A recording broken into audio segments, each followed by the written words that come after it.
As we move on to some other news here, as we're learning, a second U.S. aircraft carrier is being sent to the Middle East. And here is what we're learning from the... Trump says Iran wants a deal, and tension continues to rise across the Middle East as the United States... If you kill Americans, if you threaten Americans anywhere on Earth, we will hunt you. March 5th, 2026, 4:17 local time. Persian Gulf, 22 nautical miles southwest of the Strait of Hormuz. Right now, in the blue-black silence before dawn, something is moving across this water that should not be moving. Not one thing, not five. 31 fast attack craft of the Islamic Revolutionary Guard Corps Navy have spent the last 90 minutes slipping through the darkness in total emissions. Silence. No radar, no radio, no active systems. Just dark hulls on dark water.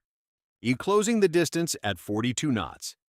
The USS Abraham Lincoln Carrier Strike Group, 6,000 American sailors, $13 billion in naval hardware, has no idea the net is already pulling tight around them. The clock is ticking. Imagine you are standing on the flight deck of the USS Abraham Lincoln right now. The flight deck is 1,092 feet long. The air smells like jet exhaust and salt. An F/A-18F Super Hornet is being moved into position for a dawn combat air patrol cycle. Around you, the strike group is in standard transit formation. 2 Arleigh Burke-class destroyers, the USS Gravely and USS Mason, positioned forward and flanking. The cruiser USS Leyte Gulf holding the center picket line 2 miles ahead. Behind them, the Lincoln herself, the centerpiece of 100,000 tons of sovereign American sea power. This is not just a ship. This is a floating military base, 90 aircraft, Tomahawk cruise missiles, a N/SPY-1D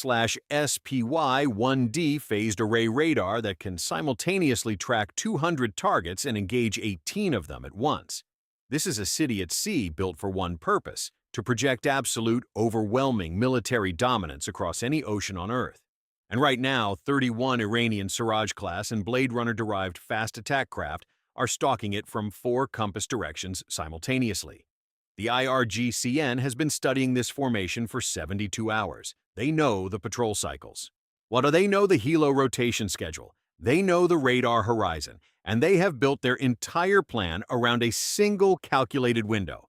The 18 minutes between the last MH-60R Romeo patrol helicopter's return and the next one's departure.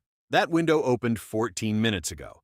If you want the full truth of what happened next, hit like right now, so this story reaches more people who need to understand this. In a hardened operations bunker at Bandar Abbas Naval Base, nearly 140 kilometers north, the man commanding this operation is not reckless. He is patient, a rear admiral with 23 years of asymmetric naval doctrine study. He has watched the United States operate in these waters since before the USS Stark was hit in 1987. He understands that the Persian Gulf is not the open ocean. It is 50 miles wide at the strait, shallow, coastal, cluttered with traffic, oil platforms, and geography that chews up radar resolution and swallows targeting solutions. The doctrine is called swarm interdiction. Not one missile from one angle, but saturation from every quadrant simultaneously, overwhelming a defender's reaction cycle. The theory is mathematically sound. For every defensive system the Americans operate, there is a finite reload time, a finite engagement envelope, a finite number of targets it can handle per minute. Flood that capacity, collapse it. Then the fast movers go in with C-802 anti-ship missiles and RPG-29 fire at close range. And he had 31 craft. He believed 40% would be destroyed before reaching engagement range. He believed 30% would penetrate the outer defensive ring. He believed it was enough. He was a brilliant tactician who had made one catastrophic miscalculation. He thought the Americans were watching the sea. They were watching everything. 4/1944. That is the exact timestamp. 1,800 miles above the Persian Gulf. A Boeing X-37B derived signals intelligence satellite completes a scheduled pass. Its passive infrared array picks up 31 separate heat signatures moving in coordinated geometric pattern, 4 distinct axis vectors all converging on a single point. The pattern recognition algorithm flags it in 0.3 seconds. The flag triggers an automated alert at the Fleet Operations Center in Bahrain. A watch officer, a 28-year-old lieutenant commander from Pensacola, Florida, looks at her screen and feels her stomach drop. She does not wait. She does not escalate through 3 confirmation layers. She hits the direct line to the Abraham Lincoln's Combat Information Center. The call takes 11 seconds to connect. The next 47 seconds are the most important 47 seconds in modern Persian Gulf naval history. Flash traffic Lincoln, SIGINT detection, 30-plus fast movers, swarm formation, 4-axis convergence. Closest contact, 14 nautical miles. Time to weapons range, estimated 8 minutes. 8 minutes. Less time than it takes to brew a cup of coffee. 8 minutes is all that stands between 6,000 American sailors and 31 craft armed with anti-ship missiles, RPGs, suicide boat configurations, and the absolute conviction that this was the moment Iran changed the rules of naval warfare forever.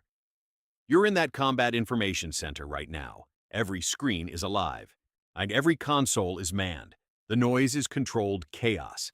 Voices clipped, precise, professional. No screaming, no panic. Just trained human beings executing the most complex defensive ballet in military history at a speed that is almost impossible to comprehend. Comment fleet below if you believe America's response was everything it needed to be. The commanding officer of the Abraham Lincoln, a rear admiral with carrier battle group command experience going back to operations in the South China Sea, is on the bridge in 40 seconds flat. He does not need to be briefed twice. He has trained for exactly this scenario over 200 times in simulation. He knows the playbook by memory, and he knows something that the man in Bandar Abbas does not. The strike group's defensive response is not dependent on human decision speed. It was already running before the admiral reached the bridge. The Lady Gulf's AN/SPY-1D radar had been passively tracking 11 of the 31 contacts for 6 minutes before the satellite alert. Not flagged as threats, flagged as anomalies. Small surface contacts moving in unusual pattern just below the threshold that triggers automatic alert. 6 minutes of tracking data was already loaded into the Aegis fire control computer. The moment the flash traffic hit, an Aegis did not wait for authorization. The system began automated target file construction. 31 contacts, assigned, tracked, prioritized. The USS Gravely's captain had his ship at combat stations in under 90 seconds. The USS Mason's Mark 45 5-inch gun was traversing toward bearing 247 degrees, the densest contact cluster, in 44 seconds. On the Lincoln herself, E4 failing CIWS systems, each capable of firing 4,500 rounds per minute of 20mm tungsten rounds, spun up their tracking radars simultaneously. Their distinctive high-pitched electric whir filled the flight deck. Every sailor on that deck knew exactly what that sound meant. The Rolling Airframe Missile System, RAM, was hot. 21 ready-to-fire missiles per launcher, 2 launchers on Lincoln alone. And at 4:21:37, precisely 93 seconds after the flash traffic arrived, the first FA-18F Super Hornet screamed off the Lincoln's catapult 1 into the pre-dawn sky, afterburner painting the water orange for 3 miles in every direction. 7 more would follow in the next 4 minutes. Type yes if you want to see every single one of those targets hit, because what those pilots found out there is something you will not believe. 4:22. While the Iranian force commander receives his first indication that something has changed. His lead craft reports seeing the catapult flash from 22 kilometers away. He orders radio silence maintained. He pushes the speed order, maximum advance, 45 knots, commit. He has made his second fatal miscalculation. Speed meant engine heat. Maximum engine heat meant infrared bloom. 31 craft pushing 1,800 horsepower engines to maximum output, all converging on a common point. OS created a thermal signature visible from orbit and detectable by every infrared search and track system in the strike group's arsenal. The MH-60R Romeo helicopter, call sign Skull 6, that was supposed to be back on deck, was actually still running a 40-minute extended patrol because a junior crew chief had incorrectly logged the fuel state. An administrative error, a paperwork mistake. It had kept Skull 6 airborne an additional 26 minutes past schedule. Skull 6 was now hovering at 200 feet above the water, 12 nautical miles due west of the Lincoln, directly in the path of the western axis approach vector. 14 Iranian fast craft bearing down at 45 knots. Skull 6's crew saw them on the APS-153 radar 2 minutes before anyone on the surface did. The pilot keyed his radio. Lincoln Skull 6, I have eyes. Western vector, I count 14. They are weapons hot. They are committing. 14 craft, 1 helicopter. 2 Mark 54 lightweight torpedoes and a .50 caliber machine gun between Skull 6 and the western flank of the strike group. Could you make that call, hold position, feed targeting data, and be the eyes of 6,000 sailors, knowing 14 boats with anti-ship missiles are headed straight for you at 45 knots? Skull 6 held, 4:23:15. The Lady Gulf fires first. Not a warning shot, not a radio challenge. The rules of engagement. Transmitted from 5th Fleet in Bahrain 22 seconds after the flash traffic. Authorized weapons free. The threat was unambiguous. 31 craft in swarm formation. Weapons hot. Closing on a United States carrier strike group. The Lady Gulf's first SM-2 Block 3B Standard missile clears the Mk-41 vertical launch system in a column of white fire that turns the pre-dawn water white for a mile. It reaches Mach 3.5 in under 4 seconds. Number time of flight to the first target cluster, 19 seconds. At 19 seconds, 3 Iranian fast attack craft on the northern vector cease to exist. The USS Gravely opens up with her Mark 45 naval gun at the same moment, a 54-kilogram projectile every 2 seconds, range 14 nautical miles, striking craft in the eastern vector with the kind of accuracy that only a fully digitized fire control solution provides. The Mason begins engaging with her Mark 38 25mm chain gun against the closest contacts, now less than 8 nautical miles and closing fast. Each round is not one bullet. It is a continuous stream of 200 rounds per minute of armor-piercing ammunition designed specifically to shred fast surface targets. In the sky, the first 2 F/A-18F Super Hornets, call signs Viper 1 and Viper 2, acquired the Western vector contacts on their APG-79A ESA radars and ripple-fired AGM-65F Maverick air-to-surface missiles. The Maverick locks onto infrared heat, and at maximum throttle those Suraj-class engines are radiating 900 degrees Celsius of beautiful, trackable heat. 4 contacts on the Western vector vanished from the radar picture in the span of 6 seconds. And share this video right now, because what's about to happen in the next 60 seconds is what no naval textbook has ever been willing to show you. 4 hours, 24 minutes, 48 seconds. 11 minutes have passed since the flash traffic. The original 8-minute window the Iranian commander calculated has come and gone. Not one of his craft has reached effective weapons range against the Lincoln. Not one. He has lost 16 craft. The surviving 15 are now fragmenting. Some turning back, some accelerating in desperation toward the destroyers rather than the carrier. Some simply stopped in the water, crew either casualties or abandoning the engagement. The coherent 4-axis swarm, the doctrine he had trained for years, has collapsed into a series of isolated, uncoordinated individual contacts. Individual contacts are not a problem for Aegis. Individual contacts are targets. The USS Gravely and USS Mason begin a systematic clearance operation. None of the Lincoln's 2 embarked F/A-18E Super Hornets, Viper 3 and Viper 4, are overhead the contact field now, their pilots calling contact positions to the destroyers in real time. A P-8A Poseidon Maritime Patrol aircraft, already airborne from Naval Air Station Bahrain on a scheduled patrol, arrives on scene at 4:26:11. Its crew begins coordinating with Skull 6 to ensure complete coverage of any craft that has gone quiet and is attempting to drift away without power. By 4:29:52, the last active contact has been neutralized or turned back toward Iranian waters.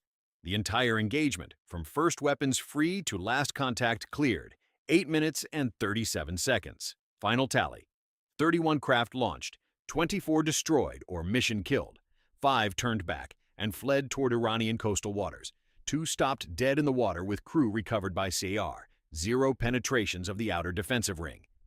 0 successful anti-ship missile launches against strike group assets. 0 American personnel killed, 0 American ships damaged. The Iranian Rear Admiral in Bandar Abbas, who had built 23 years of asymmetric doctrine on the idea that numbers could overwhelm American defensive capacity, watched his entire operational concept dismantled in less time than it takes to watch the opening of a football game. He had attacked with speed, surprise, and numerical advantage simultaneously. Then he had lost all 3 within 4 minutes of weapons free. He had underestimated not the Americans' technology. He had studied that carefully. He had underestimated their integration, the satellite, the helicopter, the radar anomaly flags, the preloaded fire control solutions. Every individual element he had accounted for. What he had not accounted for was the seamless and instantaneous connection between all of those elements into a single networked organism that processed threats faster than his crews could execute doctrine. The Persian Gulf swarm, the IRGCN's most prized asymmetric concept, tested against commercial shipping and isolated patrol craft for 2 decades, had run directly into the most thoroughly networked, fastest reacting, most thoroughly integrated surface combat capability on Earth. 16 minutes later, at 4:45:38 local time, Secretary of Defense authorization was transmitted to the strike group. Retaliatory strikes against the Bandar Abbas naval base infrastructure, the fast boat pens, the command and communications facility, the fuel storage complex, were authorized and executed by B-2 Spirit bombers already airborne from Diego Garcia under Operation Standing Order protocols. The strikes lasted 22 minutes. They were precise. They were complete. Another fast boat facility at Bandar Abbas, capable of housing and sustaining over 80 IRGCN fast attack craft, was a smoking concrete outline by 5:07:44 local time. The entire sequence, from first contact detection to elimination of retaliatory threat capability, had taken 50 minutes and 44 seconds. Less time than the average American's morning commute. If this shocked you, comment 8 minutes below, because that number is the only number that matters in this entire story. Here is what this scenario teaches us about the future of naval warfare. The IRGCN swarm doctrine is real. It has been drilled, refined, and stress-tested for over 2 decades. It is not fantasy. In certain conditions, degraded communications, isolated patrol craft, congested waterways with limited radar clarity, it represents a genuine threat. Against a World War II-era surface fleet, it might have worked. Not against the networked combat architecture of a modern United States carrier strike group, it exposed a flaw that no amount of training, numbers, or commitment can overcome. When your enemy can see, process, and kill faster than you can maneuver, speed becomes a liability. Speed means heat. Heat means acquisition. Acquisition means targeting. Targeting means a 19-second standard missile impact. And the question this scenario forces on every naval strategist in the world is not whether the United States can defend a carrier group from fast attack swarms. It answered that question in 8 minutes. The real question is this: at what point does the permanence of American technological dominance at sea change the strategic calculation for every nation that has based its naval doctrine on asymmetric disruption? When swarms stop working, what comes next? Hypersonic saturation? Underwater drone swarms? Coordinated cyber electromagnetic kinetic simultaneous attack packages? The Strait of Hormuz is 21 miles wide at its narrowest point. 31 Iranian craft could not cross it against one carrier strike group. What would 40 do? What would 400 do? What does the answer to that question cost to defend against? That is the conversation happening in every Navy operations center on Earth right now. Not if America can defend against this. But how long? And at what scale and at what price does that defense hold? What surprised you most? The detection speed, the 8-minute timeline, or the fact that not a single Iranian craft reached weapons range? Drop your answer in the comments right now, because I read every single one, and these scenarios get built based on what you want to understand. If this breakdown gave you something real, like it, share it, and subscribe. Every week, I am going deep on the scenarios that military planners actually lose sleep over.